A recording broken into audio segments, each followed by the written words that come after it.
$1,000 car payments are becoming the new normal. $1,600 a month, $1,700 a month. That's what people are paying for their cars right now.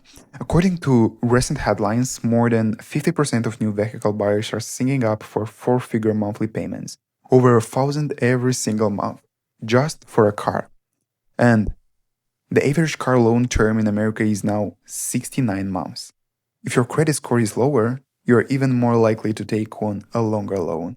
On top of that, interest rates are rising, which means car payments today are way more expensive than they used to be.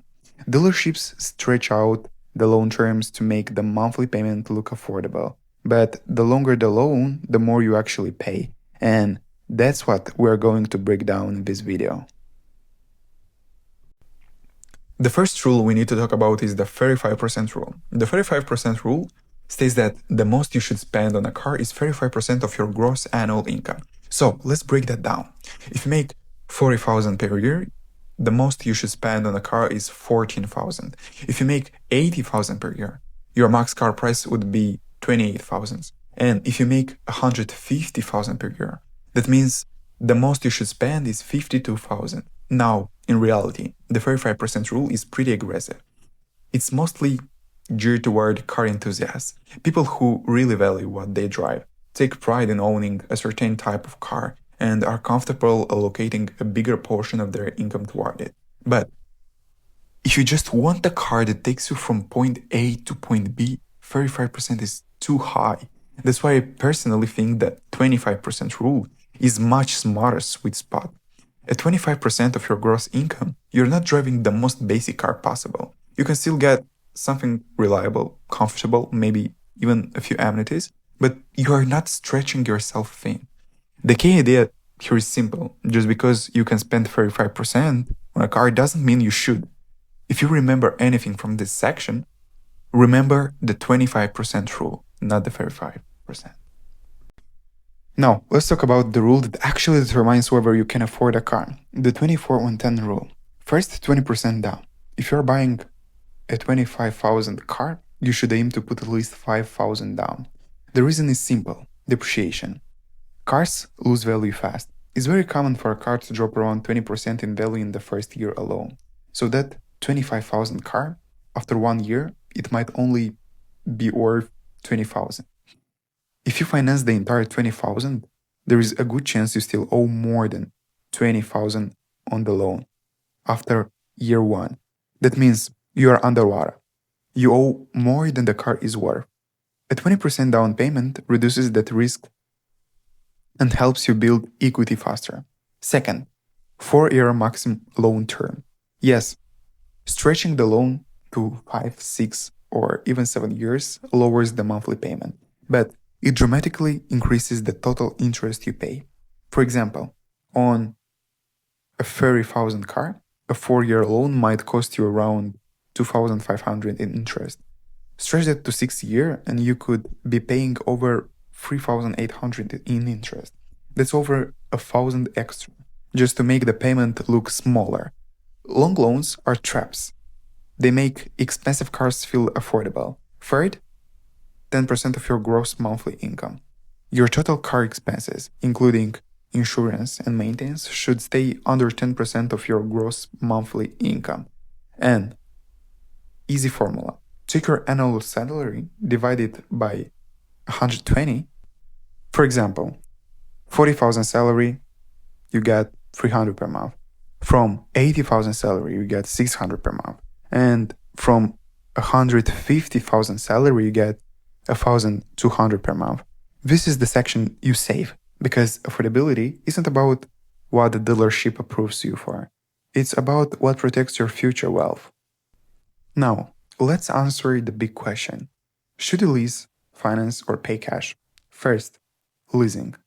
Leasing can make sense if you always want a new car every 3-4 years, or if you want a lower monthly payment. Lease payments are usually cheaper than financing the same car. You often put little to no money down, and the car stays under warranty the entire time. If you are a business owner, you may also be able to write off part of the lease.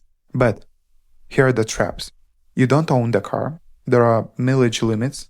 If you go over those limits, you pay extra. And at the end of the lease, you either return the car or buy it out. You are basically renting a lifestyle. Now, let's talk about paying cash versus financing. Paying cash gives you peace of mind. No monthly payment, no interest, full ownership from day one. But here's where investors need to think differently. Opportunity cost. If you drop 20,000 in cash on a car, that's 20,000 you no longer have working for you. Let's say instead you put 20% down and kept 20,000 invested in something like S&P 500, which historically averages around 8-10% per year. In 5 years, that 20,000 could grow to over 30,000. In 30 years, it could grow to over 260,000. That's the power of compounding. So, for investors, financing at a reasonable interest rate can make more sense than draining your capital. The key is this. If your money can earn more invested than the interest you are paying on the loan, financing wins. If it's sitting in a bank account doing nothing, cash might be better. The decision isn't emotional, it's mathematical. Now, let's talk about how to actually save money, because this is where most people leave thousands on the table. First, shop your insurance. Most people set up insurance once and never look at it again. That's a mistake. Insurance companies compete aggressively for customers. Call around, get quotes from multiple providers. Let them know you're comparing rates. It's very common for people who switch insurance companies to save $100-$200 per month. That's $1,200 to $2,400 per year, just for making a few phone calls. Second, buy a free 5-year-old car. The biggest cost of owning a car isn't gas, it's depreciation. New cars lose value fast, often 20% in the first year alone. But when you buy a car that's 3 to 5 years old, most of the early depreciation is already gone.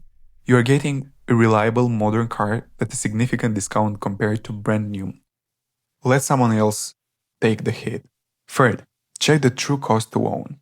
A car's price tag doesn't tell you the full story. Maintenance, insurance, repairs, and reliability matter just as much. For example, a used BMW might have a lower purchase price than a Toyota. But over 5 years, the BMW could cost you $20,000 more in maintenance and repairs. Luxury feels good. Reliability builds wealth. Always look at total ownership cost, not just the sticker price.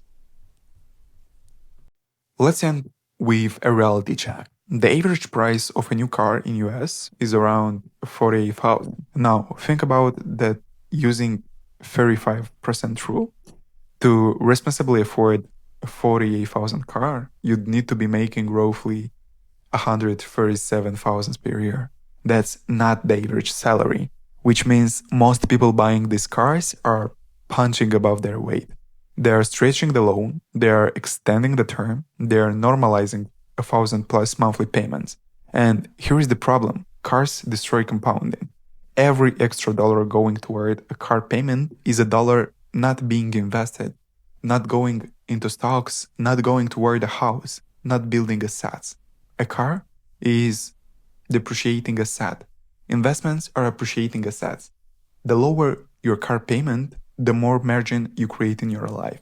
And margin is what builds wealth, because wealth isn't built by driving something expensive. It's built by owning assets that grow while you sleep. So, before you sign that 72-month loan for the car that fits your image, ask yourself one question. Is this building my net worth or just my ego? Remember this. The fastest way to look rich is the fastest way to stay broke.